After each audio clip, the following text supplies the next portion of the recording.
Well, thank you both for being here, and congratulations on the film. As you can tell from that applause, that's not an applause that money can buy. So it's very clear that that everybody really loved it as much as I think we all did when we saw it. I'm so fascinated by the kind of stories the making of the film, just in terms of the fact that between you kind of joining the project, Gus, and us seeing it now a number of months later, it's been a very kind of quick turnaround, I think, from you reading the script to actually the first screening in Venice a few months ago. Could you tell us a little bit about how you got involved, and obviously about the shoot itself, because the shoot was such a short shoot as well? Yeah, so it was in September of last year. So a lot of things hadn't happened, like Trump had not been reelected, and Luigi Mangione had not yet killed the health care so it was a happy time. President. It was a happier time, and there's a Soho club in Hollywood, and I walked by a table where Cassian Elwes, the producer, was sitting, and I knew him, and he said, "Oh, give me a call, I have the script." And that was around September 10th or something, and read the script. Wanted to do it partly because it was in Louisville, Kentucky, where I was born, and I sort of thought, oh, Louisville, I could learn about the city, and my family had moved away, so I didn't know the city very well. And so that was a big plus. And then I read the story, and the story had these electronic addresses you could watch or listen to the real Tony Kiritsis in certain situations. Like the first one was the 911 or the police telephone call, and the original Tony was sort of simultaneously screaming at someone, telling jokes and asking people personal information, all at the same time. And I thought, this is an amazing character, and so I said yes. And then literally, this is September 24, by January 25 this year, you were shooting, and then and 19 days later you had a film pretty much before editing. Yeah. And even soon after that, we had a film that we showed, which was quite a bit like this. So Gus didn't join the project till September, Bill, and it was shot in January. At what point did you become involved? Can you remember at what point you first read the script? It might have been October, because I remember speaking to, first of all... So yet again before Trump and Luigi. Yeah. Yet again before. The halcyon golden age. Yeah. It wasn't all that great back then either. but and I don't know, like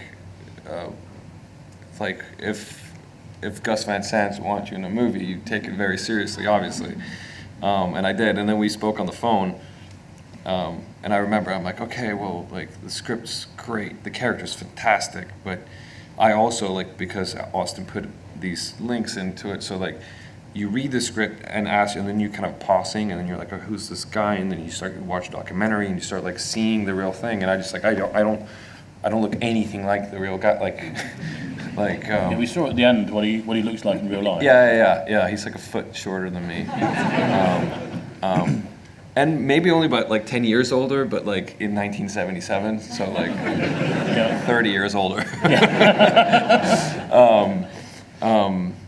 And I remember talking about that. I was like, I don't know what if I fit into this if I can do this guy. He doesn't. And Gus didn't seem concerned about that at all. So I think you saw something in it that I could, my way into it was very distracted by the real thing and the real occurrence. And then we were talking, and then, and then Gus is like, I just read the script a couple of weeks ago, and I was like, but you want to shoot it in a month?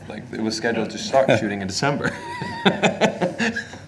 So it's I don't know, it's been a very it's been the fastest production I've ever been a part of. I've never done a movie in 19 days, but it's in a way the spirit of Tony. Yeah, that's true. Is represented in the process of the filmmaking. I think that's one of the things I think is interesting, isn't it? The fact it was made in 19 days, I guess, means there's going to be a sense of urgency about the way that you make a film to ensure that you kind of get there on time and was in kind of fairly modest budget, I imagine there was. Yeah. But I wonder whether in this story, with that kind of chaos that's going on, and the fact that things have been kind of improvised, I know you didn't have sort of established set shots and stuff with this film, whether actually that kind of worked quite well, that kind of urgency that you had to work well with. Yeah, film. I was. We were just talking about like the speed of the movie, whether it affected our energy, and I don't remember it affecting my energy, but I thought maybe as a performer, like we were working so fast, did it affect your energy?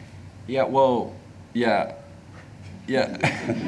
I think one day I did 17 pages in one day. Wow, that's right. I remember that.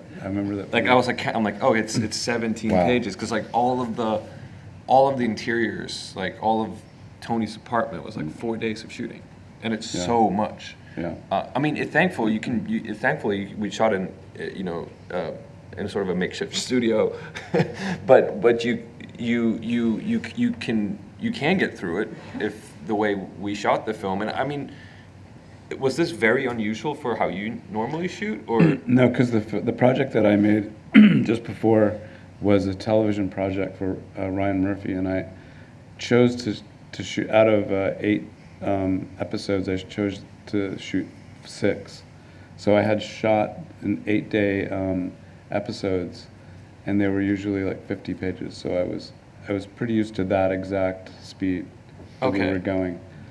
As an actor, I can see you're processing this. And as an actor, I guess in film more usually you might get the opportunity for a number of takes, but I guess because it was quick, there's probably not room for more than sort of 2 or 3 takes. Yeah, I mean, yes and no, because like we never waited around ever, so there was never a waiting around for setups.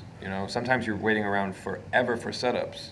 And sometimes if it's poorly planned, I can look at a call sheet and I go like, well, here's, okay, this scene that's scheduled the last thing of the day is like really heavy, and they get bogged down on like a big, wide, beautiful scenic shot that takes 5 hours to do. Yeah. And then you're like, okay, so then you have to rush it in performance. So like there's always this kind of give and take in filmmaking. But with this one, it was kind of all performance, really. It was just handheld cameras, and then just go, and I was very concerned about it going into it. I was very worried, like if I had the character right, if I could do it, like if I could perform in a very kind of loose, like a lot of it is there was a lot of improv as well, and kind of. And before you going into a shoot, you don't know what the shoot's going to bring out of you. It's part of the charm of acting, I think, is like that you can prep something, but it only comes alive when you shoot it. You,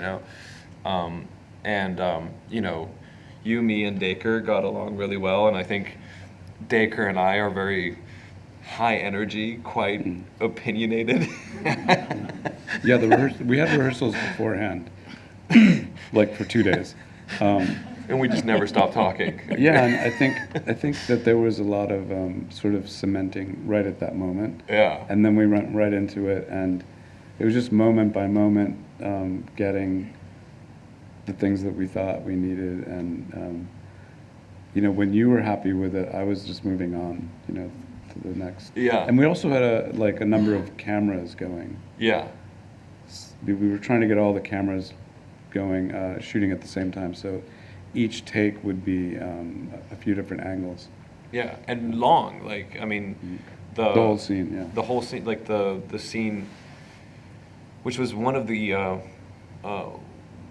definitely the first week, one of the first days, we shot we shot most of it chronologically, actually. But the opening of me tying the shotgun around, Richard's neck, and we're like, okay, and I was like, can we, because it was so much, it was probably 10 pages of a lot of it, most of it verbatim of what Tony said. So the lines are like you can't write those lines, it came out of the real Tony's sort of manic mind, and it's verbatim, So I was like trying to, and then there's no, just like, Gus said for the reason he wanted to do the movie, of the voice recording, like he's not responding, like there's no like the guy on the phone, like he's just talking over the guy on the phone, he's yelling to someone here, like so there's it's just a 10-minute rant, and I was very like concerned about trying to like find the emotional arc of it, and so like, can we divide it in, and then we ended up just like shooting the whole thing in sequence, like it must have been a 12-minute take every time. And we did that probably a few times. Yeah, a couple of times, and then we're like, okay, and like, and then that's, I think for me at least, that set off the sort of the shoot. Really, it's like, okay, well, Tony is very activated, so roll the cameras and we'll see what comes of it. I think it's interesting, Gus, that you didn't realise quite how funny the film was until you saw it with an audience for the first time. Yeah, because you never really can. I mean, when we shot it, there were funny things happening, and in the script, when you first read it, it was funny. But then, as we were shooting it, I think that I wasn't looking for the laughs, you know, and trying to like make the laughs happen, and you were just making stuff up some of the time, which were very funny, and. As a piece, I never read the script and thought this is like a laugh riot. And in the edit, I didn't really see the humor. But when we showed it to our first friends and family audience, which was like about half the size, everyone laughed. And I was like, oh, it's funny. So I guess the whole sense of that situation, that kind of the chaos that he's holding somebody at gunpoint, but at the same time trying to be kind of polite and respectful, at the same time as ranting and shouting, and the whole kind of input of the media, and then ringing up the talk show. I mean, it's one of those kind of so ridiculous you wouldn't believe it was possibly true. And I wonder kind of quite at what point you cottoned on to the fact that it was going to be funny as much as it was going to be thrilling. And well, I mean, I thought there was something funny about Tony. Like I thought it's funny about him, you know, and it's a very serious thing, but he's bizarre and kind of funny, but I didn't have the intention, like it was just like he was like, I remember even like the first day is the scene of me walking into the Meridian Mortgage, and I'm carrying the thing, and it just became funny immediately. Like he's like dropping the thing. It was just like.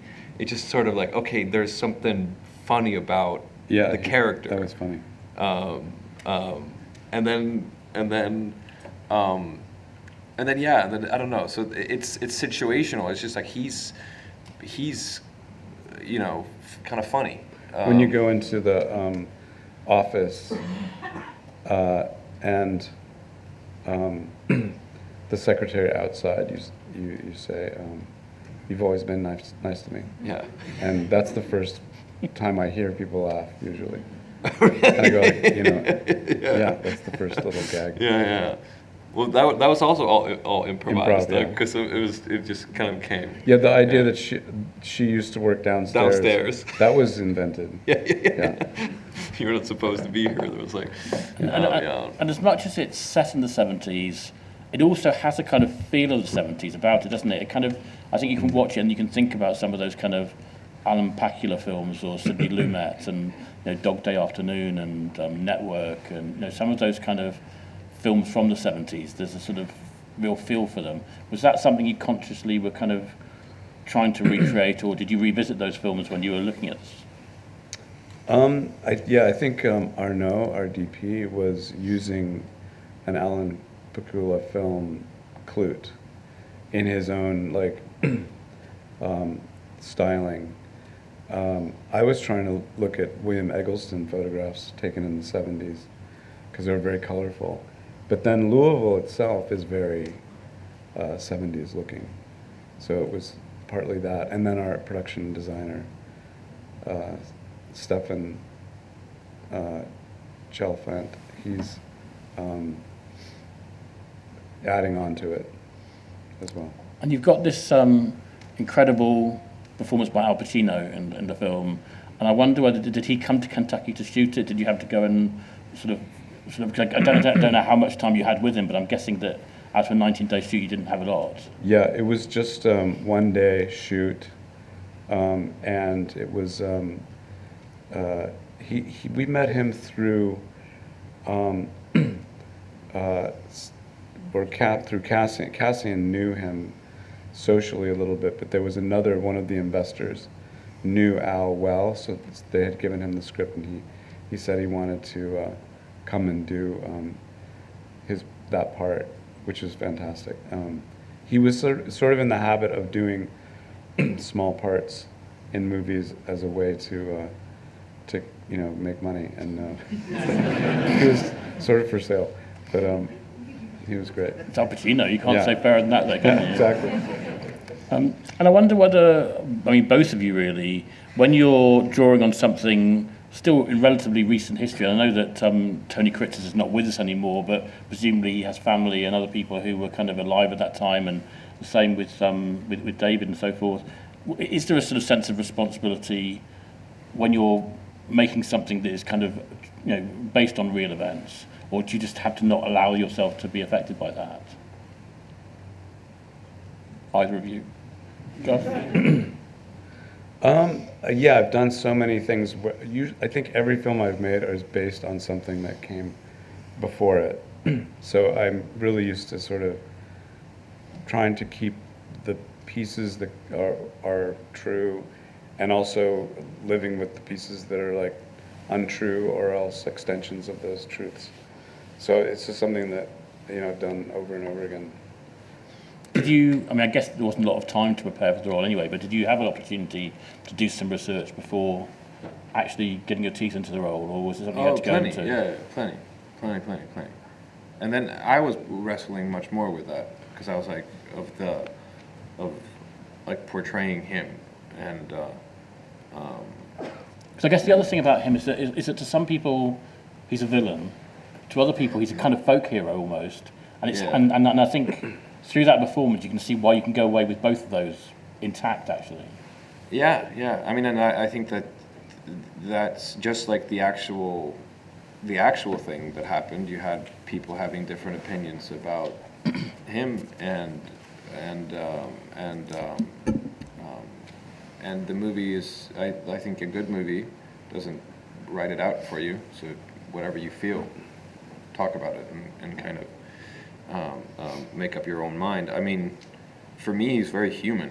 So he's a human. He's very human and flawed.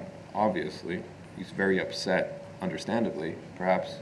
But it's someone that has, been beat up his entire life, and the thing is just a pressure cooker, and then sometimes they explode, But I don't think he's an evil man at all, And something that's quite endearing. I found a lot of things sort of endearing, in him and performing him, but he kind of he sort of apologizes all the time, so he could go he's so upset, and he's like, I'm really sorry, and you're so upset. So he's kind of in front of your eyes wrestling with this kind of his own conscience about he's not a bad man, but he's just so goddamn upset, And he may have been like that his whole life. Probably, possibly. Yeah, but he's also, he's a victim of his own of his circumstances, and there's, so there's the real guy, and there was a lot of information about him and his background and his upbringing and stuff that is, when you do the performance, it's great, to use it and flesh out the character with the truth in a way. And it feels like a lot about this sort of shoot was sort of serendipitous in a way, and that it did all come together. That and that you really had a lot of kind of constraints on you. And I think one of the people who was kind of cast latest in the process was Coleman Domingo, who gives a fantastic performance as well. Is that right? Did he come in very late in the day? Yeah, Coleman was also sort of somebody that later was cast and had time to come and shoot in Kentucky. But yeah, he's fantastic. He was. There were a lot of other sort of thoughts about about Fred's character.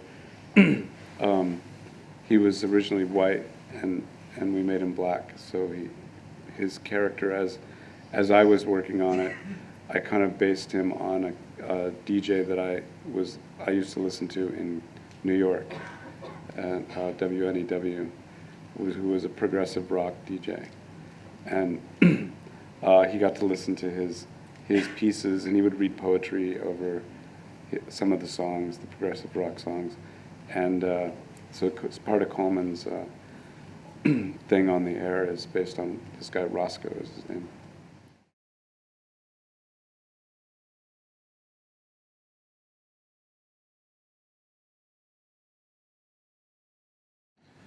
In this case, I think I was trying to sort of disconnect the camera from my own like sort of desires, because Arnaud, it was a very accomplished director of photography, so I sort of wanted him to like go for it and just cover the scene independently of myself, and then usually after a take or so I would find myself getting back involved with like, oh, maybe we can do this over here. So I would correct him. And just through that process of not paying attention to the camera, I was trying to make it feel a little more documentary than maybe it would have.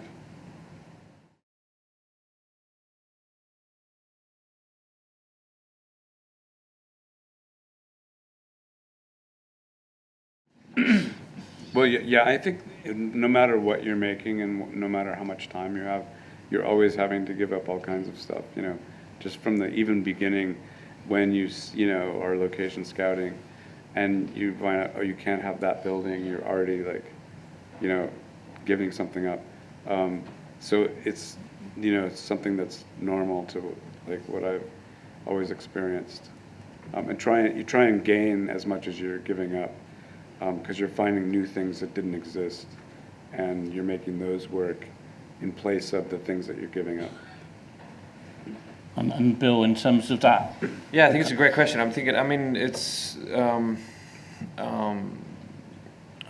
we had a lot of conversations about sort of if we would diagnose him. There was even, I think, an article about like the psychiatrist that made a whole analysis on him. The male menopause thing, which was hilarious. Do you remember that? I think so. Yeah, it was like, oh, the men in mid 40s go through sort of a male menopause, yeah. Which like can cause manic episodes and stuff. I don't know. It was like we had a lot of kind of conversations about his mental state and so from the research process is kind of analysis, deep analysis, and just sort of, and then once you're getting closer into doing it, you're embodying it, and then you're not supposed to be self-aware of the stuff that you analyze of the character. So then it sort of comes, and a lot of thought. I had a lot of thoughts of things that I thought like, okay, here is stuff that makes him dynamic, and he's very much in an agitated state. I mean, it is. He doesn't sleep throughout the whole thing, right? So it's like a full-on manic episode. Yeah.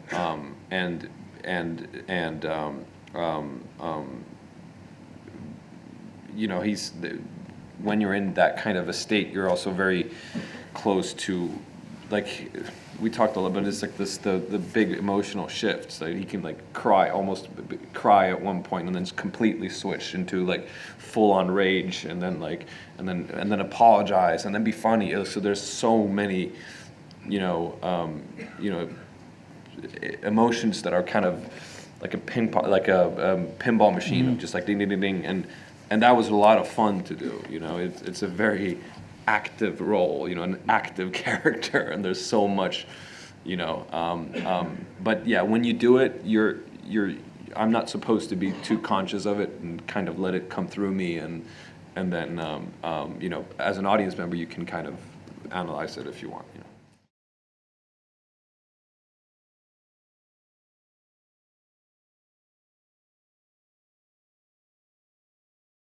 Yeah, we, well, Arnaud, the DP had gotten in touch with a company that made refurbished old 70s video cameras. And so we had 2 of those. And he had 3 high-def Sony cameras that we could actually use each of those cameras. Well, the real video cameras were often used whenever we were outside where video cameras would be, or in the courthouse or something. And so that was just an automatic look of the 70s. And then the original footage in the documentary that we, especially the Last Testament in front of the news cameras, had this really great look to it that I often referred to, and I think Arnaud was like sort of influenced by as well, sort of greens and browns that it had. And that was achieved partially by his lighting, and then also costumes and production design to react to those scenes that we were using as a reference. And he already had like a green and brown clothing, Tony did. And their clothing never changed through the whole film. So it was augmenting that as well.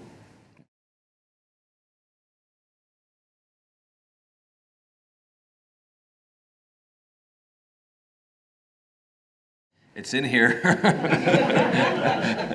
No, well, yeah, it was funny because I was like, I hadn't worked for a while, and I was like, kind of just watching movies, and I was like watching all of these like 70s films.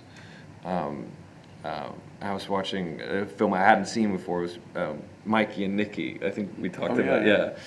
Alan May movie, which is amazing. Peter Falk and John Cassavetes. And the whole movie is sort of like just one night of these 2 guys, 2 friends, and one hit, a mob hit is on one of the guys.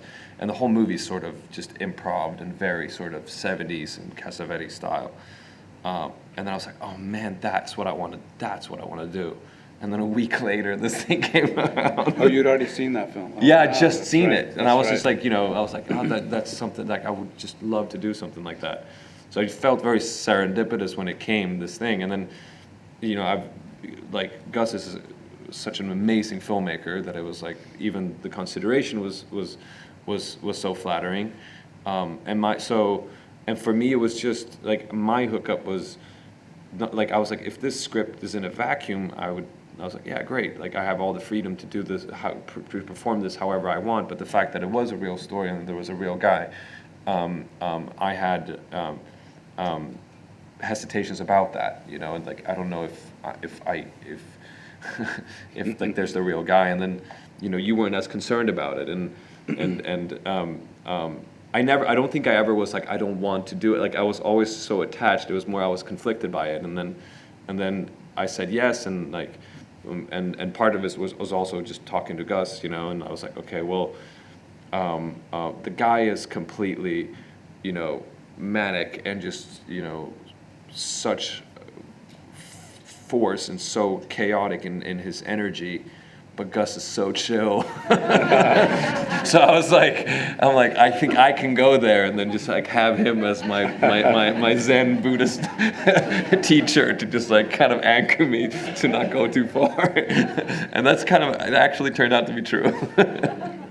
It obviously worked, and I'm just going to say, I think it's an amazing film. Thank you for sharing with us tonight. A big thank you to Roque and to DDA for today, but a huge thank you to Bill and Gus for being here. Thank you.